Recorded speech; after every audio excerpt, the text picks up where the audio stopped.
जय हिंद, वंदे मातरम। साथियों, स्वागत आपका मेरे YouTube channel online teaching with Kaushal में। दोस्तों, आज के इस वीडियो में मैं आप लोगों के लिए लेके आया हूँ यूपी पुलिस जो बायोलॉजी के टॉप 50 क्वेश्चन में इसमें लेके आया हूँ। ये वही प्रश्न है जो प्रत्येक बार परीक्षा में पूछे गए हैं। जैसा आप देख रही हो, ये पहला प्रश्न है जो यूपीएसआई में पूछा गया है। आपको इसी प्रकार के 50 के 50 प्रश्न मिलने वाले हैं। तो दोस्तों, मैं आपसे एक बार फिर कहता हूं कि आप ये वीडियो बिना मिस किए हुए लास्ट तक जरूर देखें। तो जो मैं आपको 50% देने वाला हूं, इसमें से आपका कोई भी क्वेश्चन छूटेगा नहीं। अभी हम एक सीरीज चला रहे हैं जिसमें आपको 1000 क्वेश्चन कराए जाएंगे जो यूपी की परीक्षा में ही पूछे गए हैं।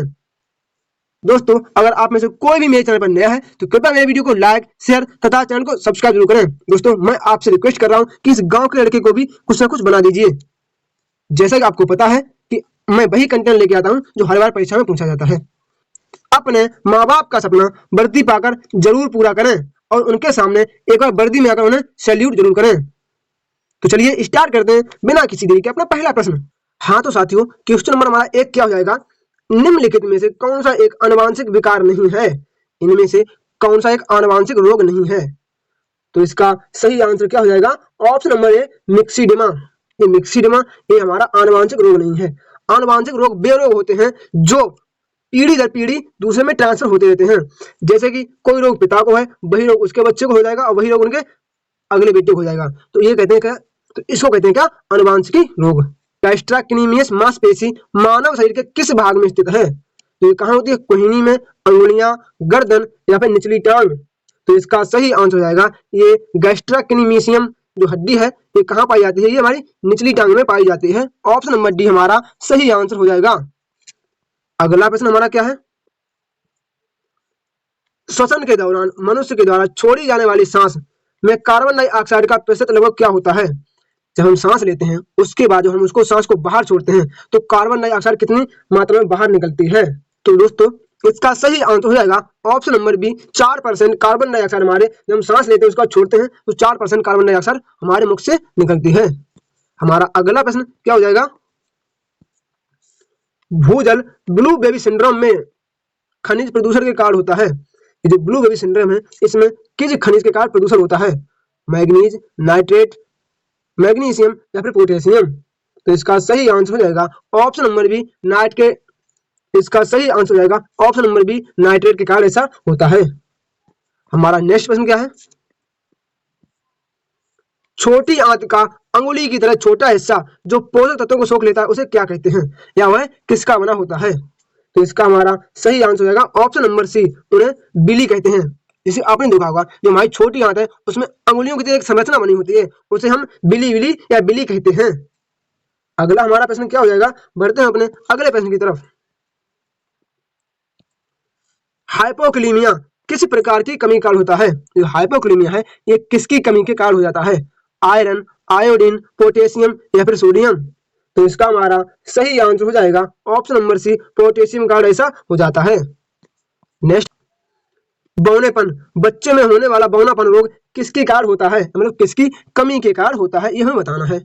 ये किसकी कमी के कारण होता है? थायरॉक्सिन हार्मोन, एपिनेफ्रिन हार्मोन, ल्यूटिनिकारी हार्मोन या फिर पैराथायरॉइड हार्मोन।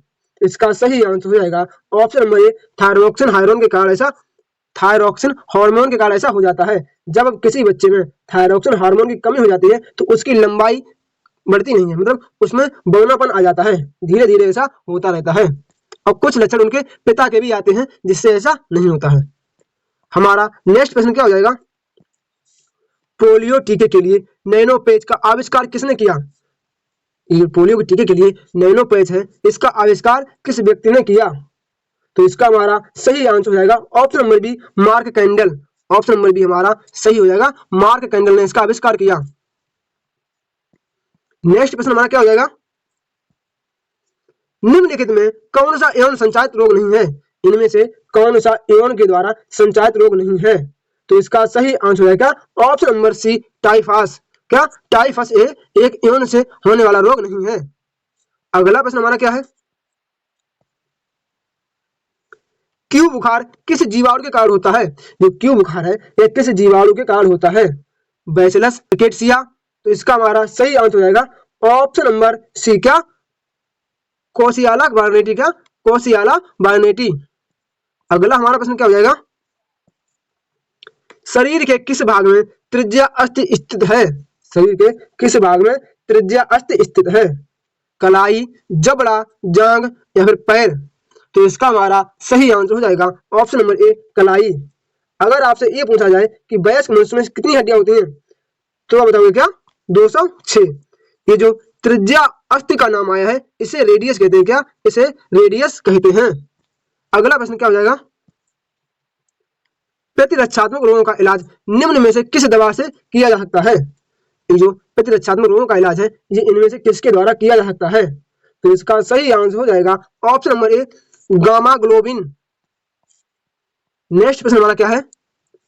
अंडे की सफेदी में मौजूद प्रोटीन जो विटामिन B7 अवशोषण को रोकता है, जो अंडा होता है उसमें सफेदी में जो विटामिन B7 होता है ये अवशोषण रोकता है, वह कौन सा है? मतलब विटामिन B7 का नाम पूछना चाह रहा है क्या ये?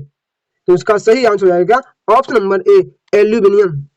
एल्ब्यूमिन इसका सही आंसर हो जाएगा। हमारा अगला प्रश्न क्या हो जाएगा? रोजेसिया एक आम बीमारी है। जो रोजेसिया है एक आम बीमारी है जो मानव शरीर के किस भाग को प्रभावित करती है?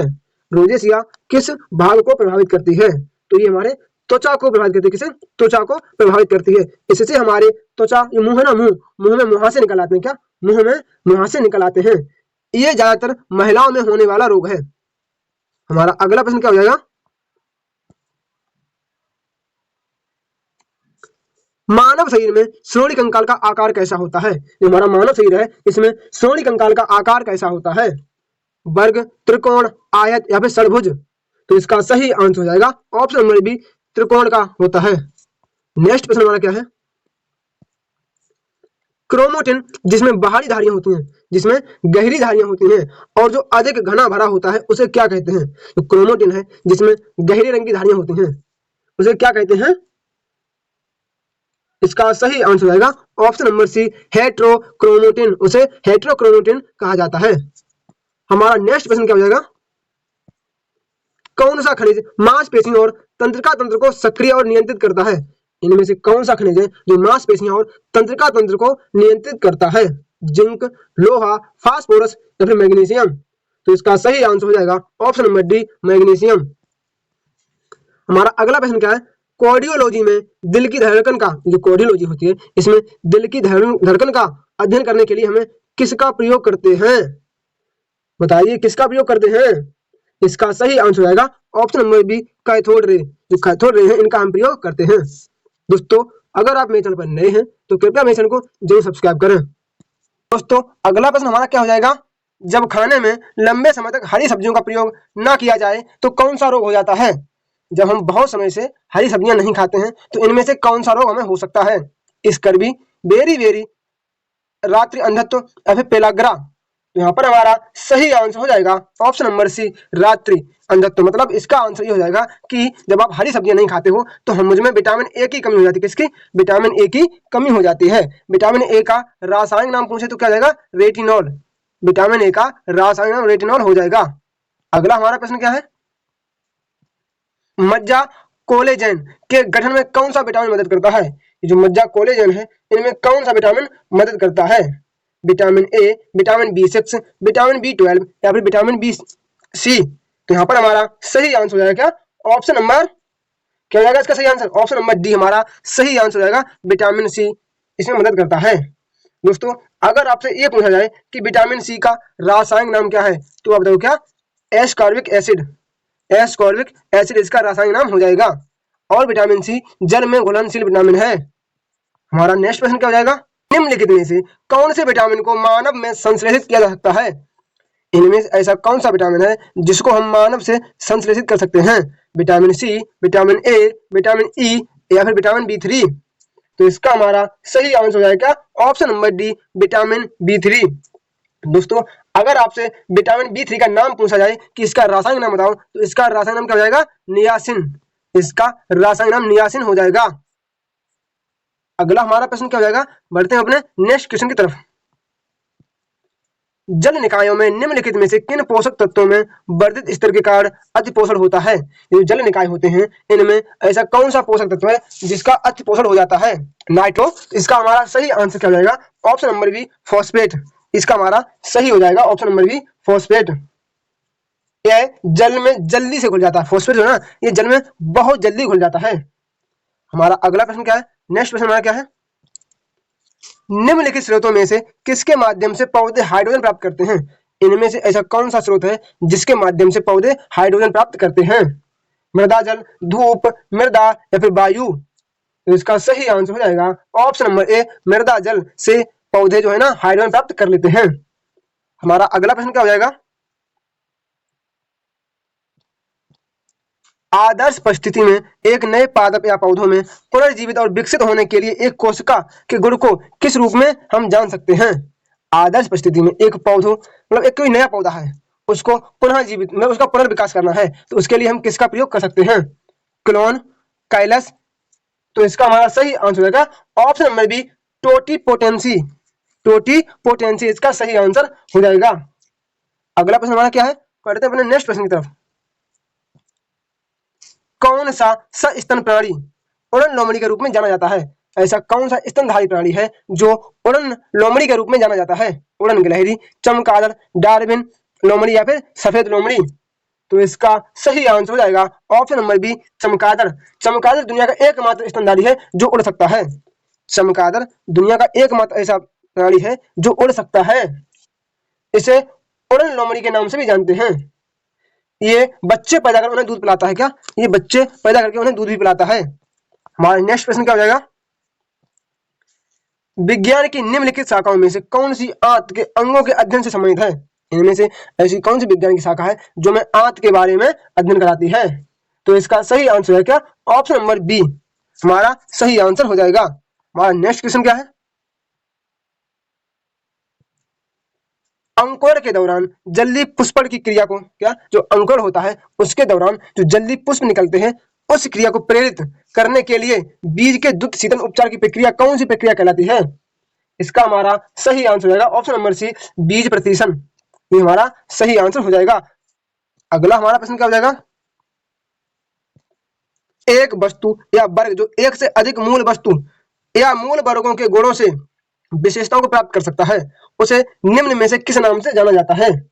तो इसका हमारा सही आंसर हो जाएगा ऑप्शन नंबर ए, एकाधिक वंशागति। ऑप्शन नंबर ए हमारा सही आंसर हो जाएगा। ऐसी वस्तु जो एक वर्ग से अधिक मतलब एक वर्ग से अधिक मतलब ज्यादा वर्ग के गुणों मतलब जैसे कि कोई एक अपने पास पौधा है, वह अपने पौधे का आकार में न होके अन्य कई पौधों के आकार में हो जाता है, तो उसे क्या कहते हैं? एकाधिक वंशागति। अगला हमारा प्रश्न क्या हो जाएगा, मानव शरीर का कौन सा अंग इंसुलिन पैदा करता है? मानव शरीर का ऐसा कौन सा अंग है जिससे इंसुलिन पैदा होता है? यकृत, अग्न्याशय, तिल्ली या फिर पित्ताशय? तो इसका सही आंसर हो जाएगा ऑप्शन नंबर बी, अग्न्याशय से हमें इंसुलिन प्राप्त होता है। अगला हमारा प्रश्न क्या हो जाएगा, निम्नलिखित में से कौन सा अंग अप्रयुक्त या क्षतिग्रस्त बिंबाणु को हटाने में सक्षम है? ऐसा कौन सा अंग है जो हमारी टूट फूट जो बिंबाणु में टूट फूट हो जाती है उसको सही करने में सक्षम है? तो इसका सही आंसर हो जाएगा क्या, ऑप्शन नंबर सी, तिल्ली। क्या हो जाएगा इसका, ऑप्शन नंबर सी, तिल्ली सही आंसर हो जाएगा। इसे आरबीसी की कब्रगाह क्या, इसे आरबीसी की कब्रगाह भी कहते हैं तिल्ली को। नेक्स्ट प्रश्न हमारा क्या हो जाएगा, महाधमनी डैश के शीर्ष पर शुरू होती है। जो महाधमनी होती है ये कहां से शुरू होती है? दाहिना निलय, बायां निलय, दाहिना अलिंद या फिर बायां अलिंद? तो इसका सही आंसर हो जाएगा ऑप्शन नंबर बी, बायां अलिंद सही आंसर हो जाएगा। अगला हमारा प्रश्न क्या हो जाएगा, मछली की किस्मों के तलमज्जी, जो मछली की किस्में होती हैं तलमज्जी प्रकार के कहां पाए जाते हैं? समुद्र के गहरे पानी में, ध्रुवीय क्षेत्र में, खुले समुद्र की सतह के पास या फिर भूमध्य रेखीय क्षेत्र के पास? इसका हमारा सही आंसर है क्या, ऑप्शन नंबर ए, समुद्र के गहरे पानी में।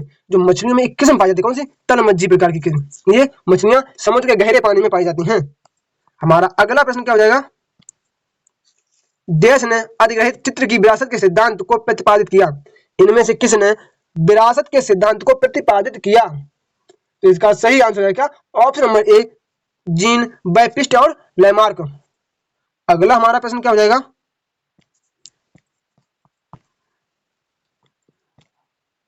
पेड़ पौधों में निषेचन के बाद अंडाशय में परिवर्तित होता है। जो पेड़ पौधे हैं निषेचन के बाद अंडाशय में कहां परिवर्तित होते हैं?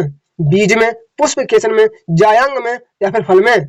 तो इसका सही आंसर हो जाएगा ऑप्शन नंबर डी, फल में ये परिवर्तित हो जाते हैं। हमारा नेक्स्ट प्रश्न क्या हो जाएगा,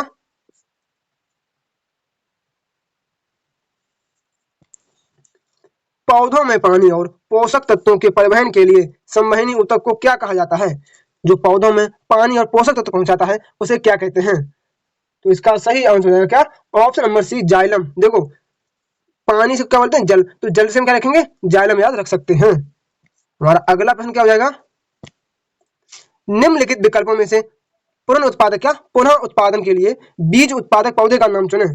ऐसा कौन सा बीज उत्पादक पौधा है जिसे हम दोबारा पैदा कर सकते हैं? गेंदा, बेड मोल्ड, आलू या फिर अदरक? इसका हमारा सही आंसर हो जाएगा ऑप्शन नंबर सी, आलू।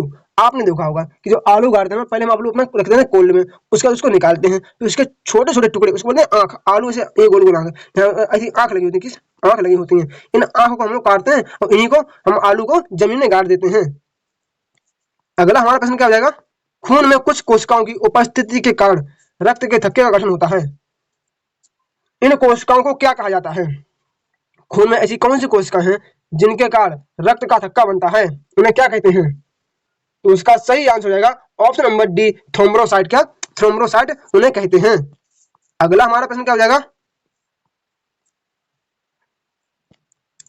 जीवित प्राणियों में निषेचन के दौरान नर और मादा गैमेट के संलयन, नर और मादा का गैमेट का संलयन होता है एक कोशिका बनाने के लिए, उसे क्या कहते हैं? तो उसका सही आंसर क्या हो जाएगा? ऑप्शन नंबर ए, उन्हें युग्मनज कहते हैं। हमारा अगला प्रश्न क्या है? आराम करने वाले व्यक्ति की नाड़ी की दर आमतौर पर कितनी होती है? जो जैसे हम आराम कर रहे हैं उस वक्त हमारी नाड़ी की दर कितनी होगी? 72 और 80, 60 और 75, 90 और 120, 80 और 120? तो इसका सही आंसर हो जाएगा ऑप्शन नंबर बी, 60 से 75। हमारा अगला प्रश्न क्या हो जाएगा? एक वयस्क इंसान सामान्य रूप से 24 घंटे में लगभग 1 से कितने लीटर मूत्र विसर्जित करता है? कितने लीटर मूत्र विसर्जित करता है? 1.2 लीटर, 2.5 लीटर, 3 लीटर या फिर 1.8 लीटर? तो इसका सही आंसर हो जाएगा ऑप्शन नंबर डी, 1.8 लीटर। हमारा अगला प्रश्न क्या है? 1943 में विटामिन के आविष्कार के लिए किसे नोबेल पुरस्कार दिया गया? विटामिन के की खोज की थी, यह किसने की थी? तो ये किसने? Doisy and Dam. Option number B हमारा सही हो जाएगा, डोजी एंड डैम। हमारा नेक्स्ट प्रश्न क्या है? निम्नलिखित में से कौन से मानव रोग, इनमें से ऐसा कौन सा मानव रोग है जो बैक्टीरिया के कारण उत्पन्न होता है? बैक्टीरिया से होने वाला रोग हमें बताना है। तो क्या हो जाएगा? ऑप्शन नंबर डी, आंत्र ज्वर। हमारा सही आंसर हो जाएगा। अगला हमारा प्रश्न क्या है? मनुष्य की आंख का रंग आंख के डैश में उपस्थित रंग द्रव्य पर निर्भर करता है। जो हमारी आंख का रंग है ये कैसा है, ये उसमें जो द्रव्य भरा होता है उसके ऊपर डिपेंड करता है। तो इसका सही आंसर हो जाएगा क्या? ऑप्शन नंबर ए, आयरिस। उसे आयरिस कहते हैं। अगला हमारा प्रश्न क्या है? निम्न में से किस खनिज को पीला के कहते हैं? इनमें से ऐसा कौन सा खनिज है जिसे हम पीला के कहते हैं? इसका सही आंसर हो जाएगा ऑप्शन नंबर बी, यूरेनियम को हम पीला केक भी कहते हैं। अगला हमारा प्रश्न क्या है?